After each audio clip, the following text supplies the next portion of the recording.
पाकिस्तान के साथ मिलकर चीन ने भारत को घेरने की नई साजिश रची। इस साजिश को अंजाम तक पहुंचाने के लिए चीन और पाकिस्तान नेपाल के लोगों को भारत के खिलाफ भड़काने का काम कर रहे हैं। असल में चीन ने नेपाल में वन विलेज वन फ्रेंड नाम का अभियान शुरू किया, जिसके तहत कुछ लोगों को चीन और नेपाल की दोस्ती का बखान करने का काम सौंपा गया। जबकि इस अभियान का असल मकसद नेपाल में चीन के खिलाफ उठने वाली आवाज को दबाना और लोगों को चीन के पक्ष में खड़ा करना है। इस प्लान के तहत नेपाल के हर गांव से एक आदमी को चुना जा रहा है जो वहां चीन के पक्ष में माहौल बना सके। इतना ही नहीं, पाकिस्तानी खुफिया एजेंसी आईएसआई के अधिकारी भी लगातार नेपाल का दौरा कर रहे हैं और खबर है कि आईएसआई नेपाल में आतंकियों के स्लीपर सेल बनाने के काम में जुटी है, ताकि भारत के खिलाफ आतंकी हमले करना आसान हो सके।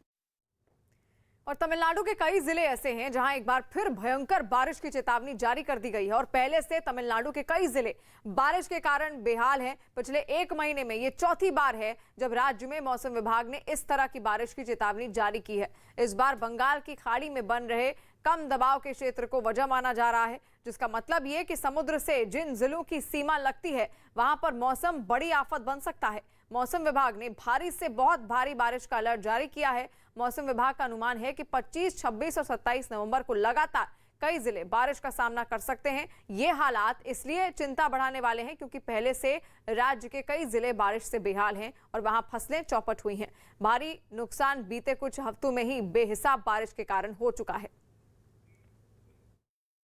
दक्षिण अमेरिकी देश ब्राजील के ज्वाइनविली में फुटपाथ टूटने से हुए हादसे में 30 से ज्यादा लोग घायल हो गए। हादसे के वक्त वो लोग नदी किनारे फुटपाथ पर खड़े होकर क्रिसमस शो देख रहे थे, लेकिन तभी फुटपाथ का एक हिस्सा ढह गया और वहां खड़े कई लोग गड्ढे में गिर पड़े। इस हादसे के बाद वहां चीख पुकार मच गई।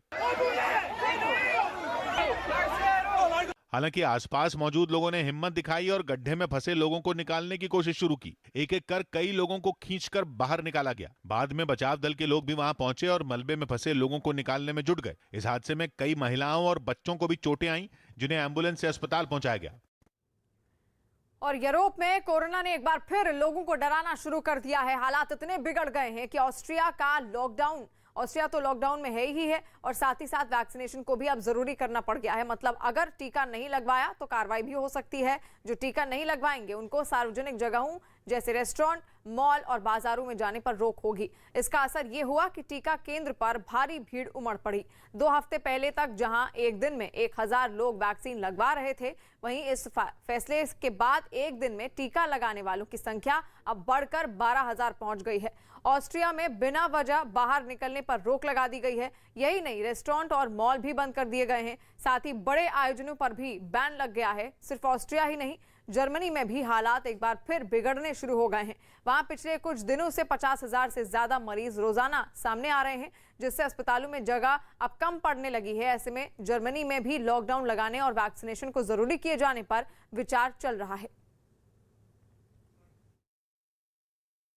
किशोर, बिल्कुल बड़ी खबर है यूरोप के लिए। ऑस्ट्रिया और जर्मनी में कोरोना मामलों की बढ़ती तादाद ने यूरोप के अलावा दुनिया भर के देशों की चिंताएं बढ़ा दी हैं। और दूसरी अहम बात है कि ऑस्ट्रिया में आपको जो सबसे बड़ा टीकाकरण केंद्र है, वहां बड़ी संख्या में लोग देखे जा सकते हैं जो टीका लगवाने पहुंच रहे हैं। 2 हफ्ते पहले तक प्रतिदिन टीका लगवाने वालों की संख्या 1000 के करीब थी, जो कि अब पहुंचकर 12000 प्रतिदिन हो गई है। लॉकडाउन पहले से ऑस्ट्रिया में लगाया जा चुका है। जर्मनी में डेल्टा वेरिएंट के मामले बढ़े हैं, जिसके बाद जर्मनी इस बात को लेकर विचार कर रहा है कि क्या वहां दोबारा से लॉकडाउन लागू किया जाए और बुधवार से जो प्रतिबंध है कोरोना से जुड़े हुए, उनको सख्ती से लागू करने का फैसला भी जर्मनी में करने की तैयारी है। गुजरात के सूरत से चौंकाने वाली तस्वीरें सामने आई। वहां निक ओडेद्रा नाम का एक लड़का सांप को हाथ में पकड़कर अपने दोस्त को डराने लगा। निक के खिलाफ कुछ दिन पहले पुलिस ने हाथापाई के एक मामले में कार्रवाई भी की थी, लेकिन उसने कोई सबक नहीं लिया और इस बार तो उसने हद पार कर दी और खुद को निडर और जांबाज दिखाने के लिए सांप को पकड़कर सड़क पर निकल आया और उसे दिखाते हुए अपना वीडियो भी बनवा लिया।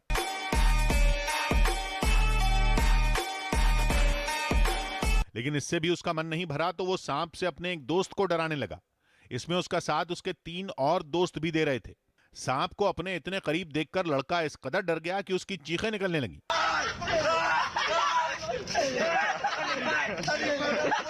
डर से लड़का दूर भागने लगा तो उसके दोस्त उसे सांप की तरफ धकेलने लगे। एक वक्त तो ऐसा आया जब सांप लड़के के बेहद करीब पहुंच गया। हालांकि कुछ देर बाद सभी वहां से भाग निकले। गनीमत यह रही कि इस खतरनाक खेल में सांप ने किसी पर हमला नहीं किया। पाकिस्तान के प्रधानमंत्री इमरान खान ने खराब आर्थिक हालात का रोना रोते हुए कहा कि पाकिस्तान के पास मुल्क चलाने लायक पैसे भी नहीं हैं। हमारा सबसे बड़ा प्रॉब्लम यह है कि हमारे पास उतना पैसा नहीं है अपने मुल्क को चलाने के लिए, और जिसकी वजह से हमें कर्जे लेने पड़ते हैं। सड़कों की तुलना कैटरीना के गाल से करने पर विवाद हो गया। राजस्थान सरकार में राज्य मंत्री राजेंद्र गुडा के एक बयान पर सियासी घमासान छिड़ गया। एक कार्यक्रम में उन्होंने राजस्थान की सड़कों की तुलना कैटरीना कैफ के गालों से कर दी,